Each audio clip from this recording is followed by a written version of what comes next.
Misivas llega gracias a la muy ilustre Municipalidad de Guayaquil.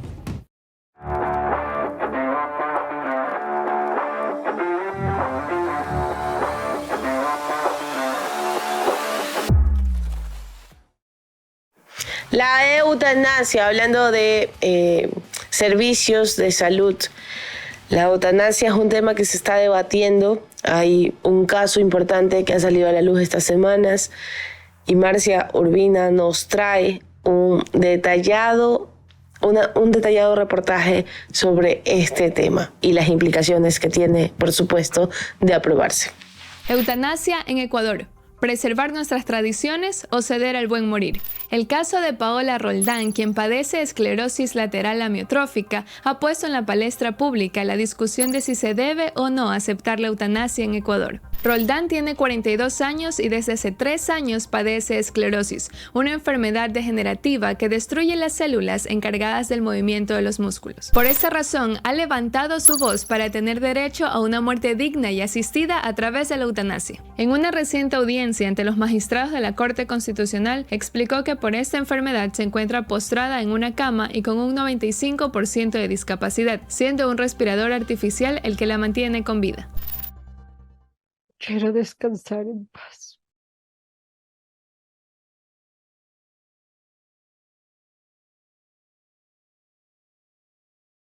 Digna y en paz. ¿Y cuáles son estos hechos? Roldán interpuso una demanda de inconstitucionalidad al artículo 144 del Código Orgánico Integral Penal, que estipula: la persona que mate a otra será sancionada con pena privativa de libertad de 10 a 13 años, por lo que bajo esta norma la eutanasia sería considerada como homicidio. Sin embargo, los abogados que respaldan este caso aseguran que hay los argumentos legales, humanos, científicos y éticos suficientes para legalizar la eutanasia en Ecuador.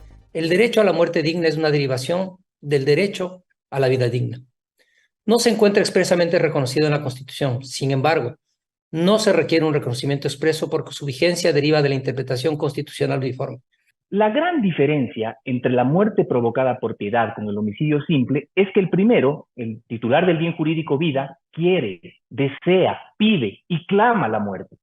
Esa persona, en otras palabras, no es víctima, sino que es sujeto de derechos. Solicitamos que se declare la constitucionalidad condicionada del artículo 144 del Código Orgánico Integral Penal, interpretarlo conforme al derecho a morir dignamente y considerar dicha norma inaplicable y no punible. ¿Pero qué es la eutanasia? ¿Es la muerte fácil o sin dolor o la terminación intencional de la vida de una persona que padece una enfermedad incurable o dolorosa a solicitud de la misma? La Asamblea Nacional del Ecuador y la Presidencia de la República en sus intervenciones no se opusieron a la petición de Roldán, mientras que la Procuraduría General del Estado, que también es demandada por Paola en este caso, decidió no intervenir. Farid Simon, abogado de Roldán, citó el artículo 144 del COIP, que advierte que el delito de homicidio se sanciona con privación de libertad de 10 a 13 años, para decir que está redactado sin excepciones, por lo cual debería ser declarado inconstitucional. ¿Qué significa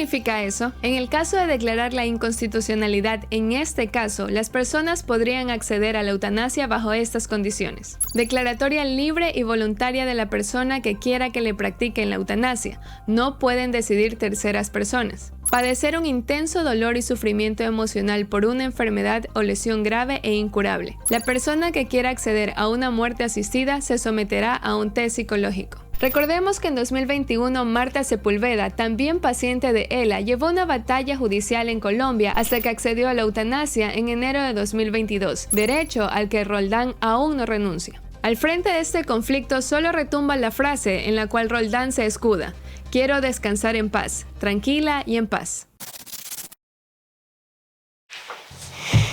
Bien, importante tema, ¿no? Que ha estado y no podemos soltarlo. La Corte sigue analizando el esquema y bueno, es importante. Hay personas que están a favor, yo me sumo a eso.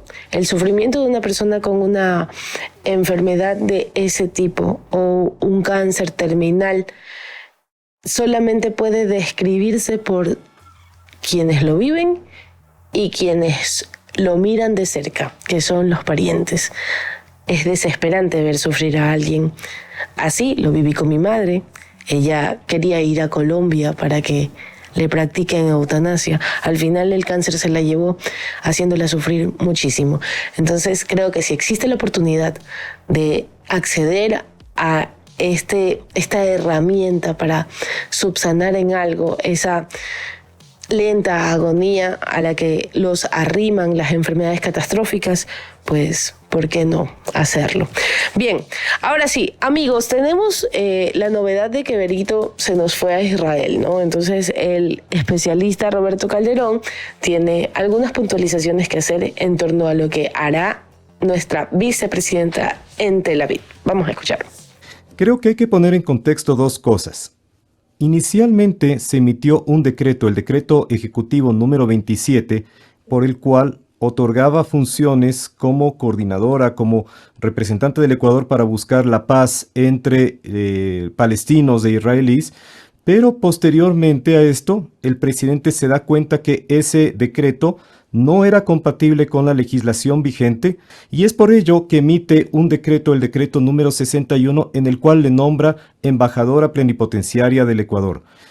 Esta incompatibilidad de los dos decretos causa que la vicepresidenta presente un recurso de aclaración, y creo que este es un error que cometió Daniel Noboa porque debió derogar el primer decreto y dejar vigente solamente el decreto 61. Debemos entender que se crea también otro problema y es si la vicepresidenta va a estar a órdenes de del Ministerio de Relaciones Exteriores, es decir, de Gabriela Sommerfeld, porque jerárquicamente el único superior a ella sería el presidente de la República. Y esta función va a ser complicada incluso de cumplirla, porque recordemos que en la campaña electoral fue Daniel Noboa quien inmediatamente se pronunció en favor de Israel frente al ataque de Hamas. Entonces, consideremos eso como un antecedente que va a volver complicada la misión de la vicepresidenta, ya que para una misión de paz se necesita la aceptación, el beneplácito de las dos partes, es decir, de Israel y del gobierno de Hamas. Pero más allá de ello, yo pienso que es importante que Daniel Noboa transparente cuál fue el pecado, cuál fue el acto pues tan grave que cometió Verónica Abad para que él la quiera lejos lo más rápido posible. Si no transparenta y nos sigue diciendo que es porque él busca la paz en Medio Oriente, la gente siente que existe algo más y eso está minando la credibilidad y el liderazgo del presidente. Hay que recordar un incidente curioso y es lo que ocurrió en la presidencia de Kuczynski en Perú. Kuczynski tenía asimismo un impasse con su vicepresidente y lo mandó a Canadá. Martín Vizcarra ejercía como embajador de Perú en Canadá y cuando Kuczynski tuvo que renunciar por el escándalo de Odebrecht, llamaron a Martín Vizcarra que viaje de Canadá a Perú para asumir la presidencia de la República. El presidente está actuando bien, todo lo que está haciendo también no amerita quizás una mirada hacia él. Los cuestionamientos que se hace a los actos de Daniel Noboa no podrían verse tampoco como una arrogación de funciones. Él creo que está jugando hasta llegar al límite de esa delgada línea. Daniel Noboa tiene las mejores intenciones y él está viendo a la figura de Verónica Abad como una piedra en el zapato. Y un poco el mensaje que está manejando en medios Verónica Abad es traer hacia su lado a los votantes que son anticorreístas diciendo, miren, Daniel Noboa traicionó lo que ustedes pensaban, que él representaba un anticorreísmo, pues él está más aliado de los correístas de lo que ustedes creen, así es que más bien ustedes vengan conmigo y apóyenme a mí. Ese capital político está minando y ese es el mensaje que ella está mandando. Entonces, no es solamente el no quitarle funciones, sino que él la quiere desconectada del capital político que él todavía tiene. Ahí tuvieron ustedes al especialista Roberto Calderón, amigo de la casa,